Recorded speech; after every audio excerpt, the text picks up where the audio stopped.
आधी रात के ठीक बाद जंगल के बीच बने उस पत्थर के चबूतरे पर जलती आग अचानक नीली पड़ गई। धुएं की दिशा उलटी हो गई और पेड़ों के पत्ते बिना हवा के हिलने लगे। अनुष्ठान के घेरे के बाहर खड़ा अमन यह सब देख रहा था। उसकी नजरें उस परछाई पर टिक गई थीं जो आग के पीछे उभर रही थी। आकार धीरे धीरे साफ हो रहा था, लेकिन उसमें कोई चेहरा नहीं था। अमन के दिमाग में एक ही डर बैठ गया, जिसे बुलाया गया था वो आने वाला नहीं था। उस रात अमन यहां मजबूरी में आया था। कई महीनों से उसके साथ अजीब घटनाएं हो रही थी। सोते समय किसी का वजन सीने पर महसूस होना, आईने में पीछे खड़ी परछाई, और हर रात एक ही समय पर जलती बुझती लाइट। उसने आखिरी रास्ता चुना था, जंगल के अंदर रहने वाला तांत्रिक, वही तांत्रिक जो ऐसे मामलों के लिए जाना जाता था और जिसने साफ कहा था कि अनुष्ठान के दौरान जो भी दिखे उसे भगवान मानकर डरना नहीं है। अनुष्ठान शुरू होते ही माहौल भारी हो गया था। आग की लपटें कभी तेज कभी बिल्कुल शांत। पत्थर की जमीन ठंडी होने लगी, जैसे नीचे से बर्फ रख दी गई हो।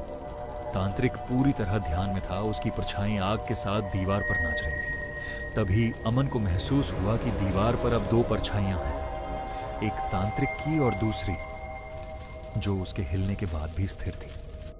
हर कुछ मिनट में जंगल की आवाजें बंद हो जाती, फिर अचानक बहुत तेज हो जाती। पत्तों के बीच से किसी के दौड़ने की आवाज आती, लेकिन कुछ दिखाई नहीं देता। उसी समय आग के पीछे वाली परछाई ने आकार बदलना शुरू किया।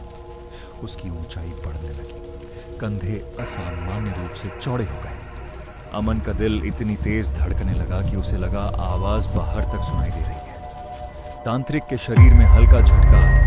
उसी पल परछाई ने जमीन छू ली। वह किसी इंसान की तरह नहीं उतरी, बल्कि फैलती हुई नीचे आई, जैसे अंधेरा खुद जमीन से चिपक रहा हो। अमन ने पहली बार महसूस किया कि वहां कोई नजर उस पर टिकी हुई है, बिना आंखों के भी देखने वाली। अनुष्ठान अचानक रुक गया। आग बुझने लगी और धुएं में सड़ांध भर गई। तांत्रिक जमीन पर गिर पड़ा। उसकी सांसें असमान थीं। परछाई अब आग के पीछे नहीं थी, बल्कि अमन के बहुत पास खड़ी थी। उस पल अमन को समझ आ गया कि जिसे वह अब तक भगवान समझ रहा था वह कुछ और था, कुछ ऐसा जो बुलाए जाने का इंतजार करता है। सुबह होने पर चबूतरा वैसा ही था, लेकिन तांत्रिक की जगह सिर्फ उसकी राख बची थी। अमन जिंदा लौट आया, लेकिन उसके बाद से उसकी परछाई कभी उसकी नकल नहीं करती। आज भी रोशनी में उसकी छाया एक पल की देरी से हिलती है, जैसे याद दिला रही हो कि उस रात जो आया था वो गया नहीं है,